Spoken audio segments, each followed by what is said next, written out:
আসসালামু আলাইকুম সুপ্রিয় দর্শক শ্রোতা, হোম অফ ক্রিকেট মিরপুর শেরে বাংলা জাতীয় ক্রিকেট স্টেডিয়াম থেকে মিজানুর রহমান চঞ্চল বলছি।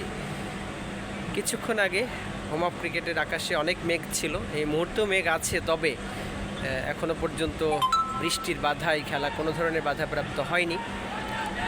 অস্ট্রেলিয়ার বিপক্ষে আপনারা জানেন, ইতিমধ্যে জেনে গেছেন হয়তোবা, যে 15 বছর পর ওয়ানডে সিরিজে মুখোমুখি হয়েছে এবং আজকে মুদ্রা নিক্ষেপণে হেরে ব্যাট করছে বাংলাদেশ। দুর্দান্ত শুরু করেছে, যদিও শুরুতে উইকেট হারিয়েছিল, সাইফ হাসান আউট হয়েছিলেন। এরপর নাজমুল শান্ত এবং তানজিদ তামিম যেভাবে ব্যাটিং করছে, সত্যি দৃষ্টিনন্দন, একেবারে ক্লাসিক্যাল ব্যাটিং।